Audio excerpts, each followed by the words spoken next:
Hey, what's up, everybody? Welcome back to another NIKKE reaction. Today we have Wilderness and Wilderness Hazards by Powerless, as requested by Jay Delgin in the comments of the last one, and quite a few people agreed that I should listen to these. And also, thank you for specifying, Jay Delgin, that there is two different uploads to this, and it's not in one singular upload. I would have been lost for hours had somebody not said something, so I'm glad that you mentioned that, so I could go and find the individual uploads instead of looking for a two-in-one like I missed a few weeks ago, and then it caused me a bunch of grief. So thank you very much, and I suppose without further ado, let's go.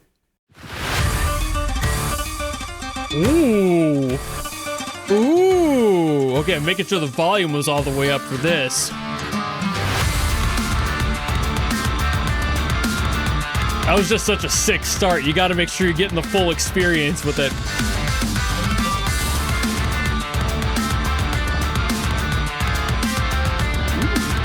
Ooh.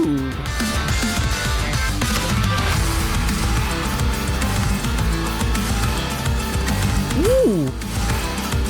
A little bit of like finger style action in the background there.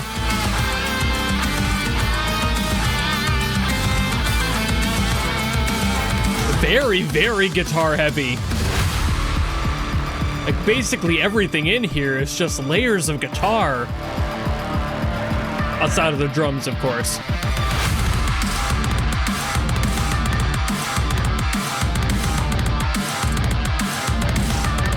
Woo!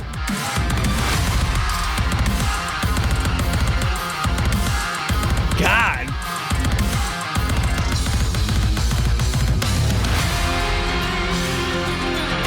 There's like 3 or 4 different genres going on at the same time with just the guitar parts.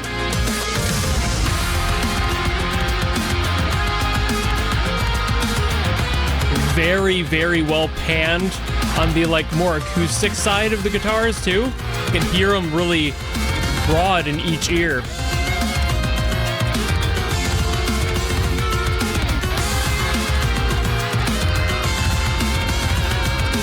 God.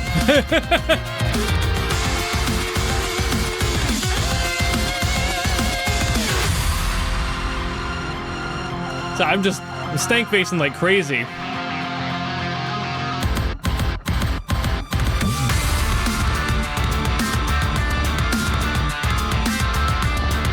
And like, the riffs themselves are pretty simple, but it's the application of all of them at once.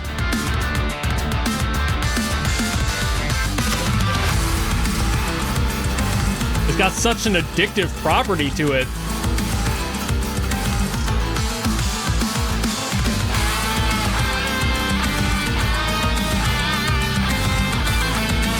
I think keeping up the variety in rhythmic stings like that too, that helps a lot. If this was like a straight 4/4 with no fancy shit like this too, breaking it up a little bit.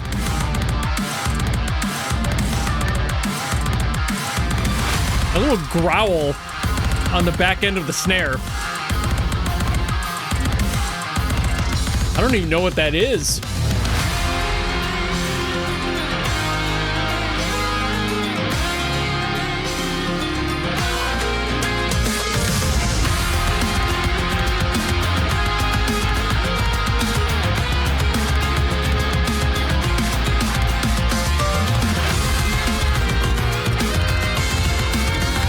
It's just so fun to listen to.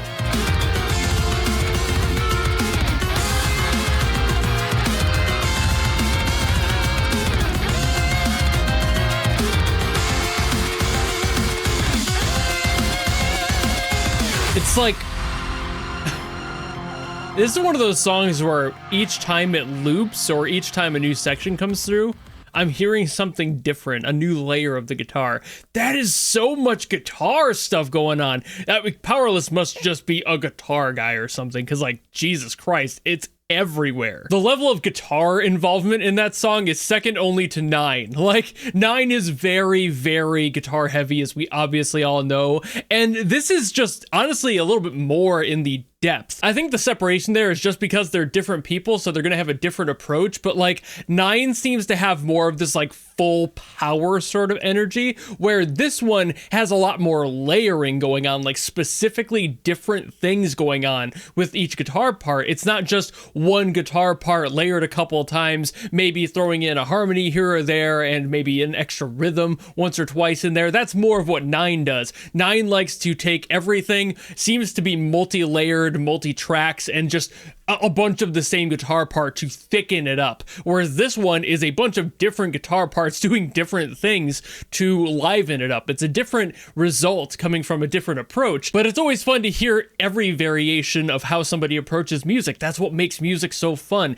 Everyone's going to approach it just a little bit differently. And for this one, having all the different types of guitar in here too is what makes this feel so unique and strong to me. Like, there's so many different parts. None of them, like I said, are all that complex necessarily. It's pretty simple guitar grooves and riffs, and it's just a lot of them stacked together, and it makes this really fun dynamic listening experience. This one is just so lively. I mean, I know that this is from like Trace specifically, so I know that from some prior experience in that album that these songs are very lively. You know, like that's the point of them, especially 9 stuff in that album. Like, I've heard a few of those, and I know that the whole vibe is to be as lively and punchy as it can be, and this is fun to hear because it's a different variation of that same approach. So even though I just said it's a different approach for a different result, it's the fact that that result that they're getting is going for the same vibe, and it's working. You know, like, you can approach the same energy with different approaches,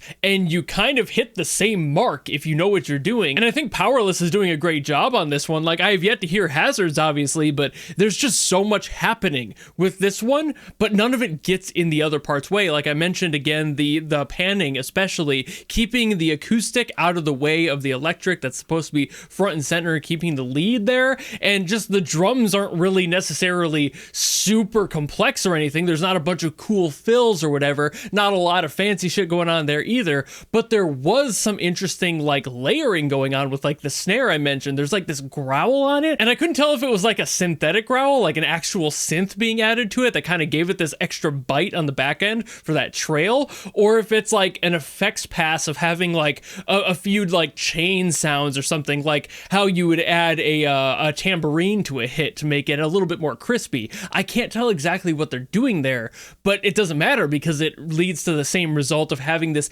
extra tail on the snare that just kind of gives a little bit more texture to the overall song when there's already a bunch of other texture. It's complementing the other guitar parts a lot. Like, it might feel weird to say it, but I think the acoustic guitar was benefiting the most from that extra tail on that snare in that one spot. It just, there was something going on there that just made it feel so right. I don't know entirely what that is. It's almost like there are some like accessories that are kind of like hi-hats that aren't, and they're literally made out of just like chains and wood, and they're very weird and very niche. That's not what this was, but it's kind of a similar thing. It's like, hey, let's go for a weird tail on the snare that makes the entire song feel a little bit more alive. You know, like this, that's kind of the word that describes this song the best. There's so much going on. There's so many layers. There's so many different approaches to each instrument and different times too. Like, that tail wasn't always on the snare either. So it was just being put in specifically for certain parts. And it's like, well,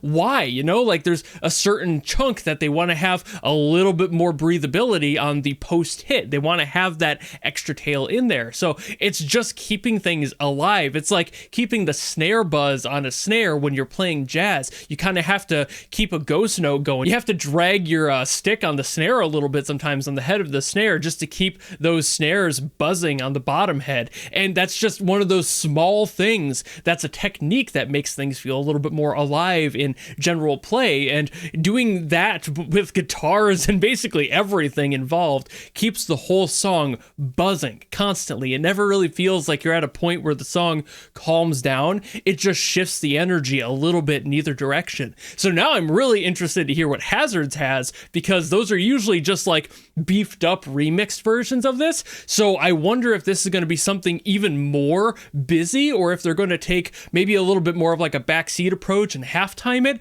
I don't know, but I guess I got to figure out.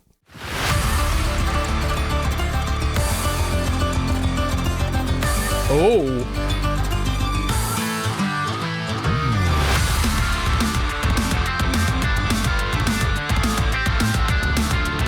Okay, hold up. Okay, this feels a little bit faster.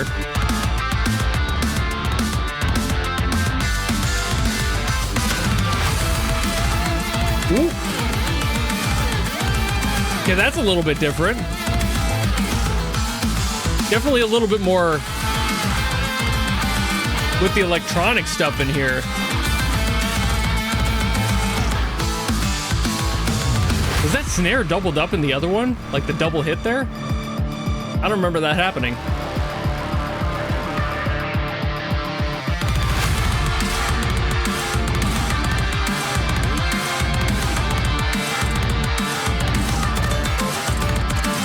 Oh, this is strange.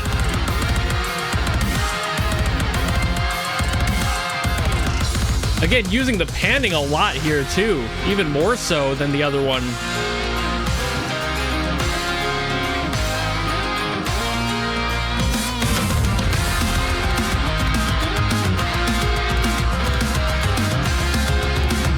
So he went the route of making it sound more alive somehow.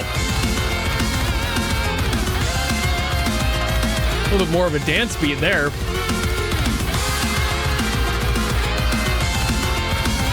See, like, there's aspects that I feel like could have been in the original, and I'm just hearing now with the slight variation done.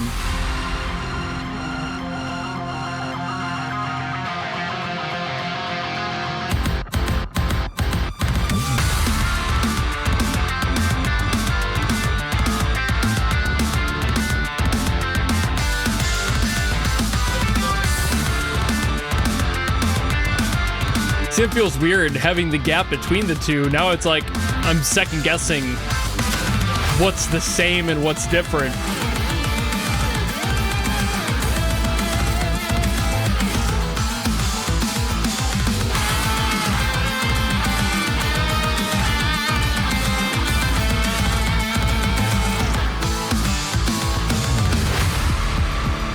Kind of going for the same like rhythmic hits, like the sections seem to roughly be the same.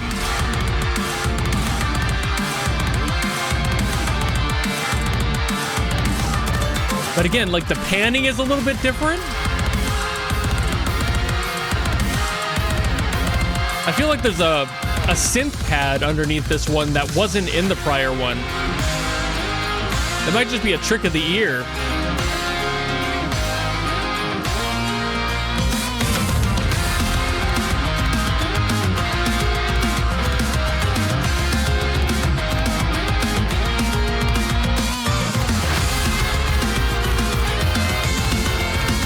Just got a little bit more going on.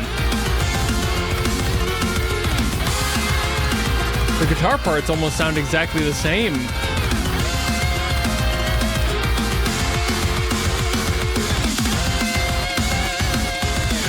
But it feels like they're hitting a different energy as it goes through. That's so weird.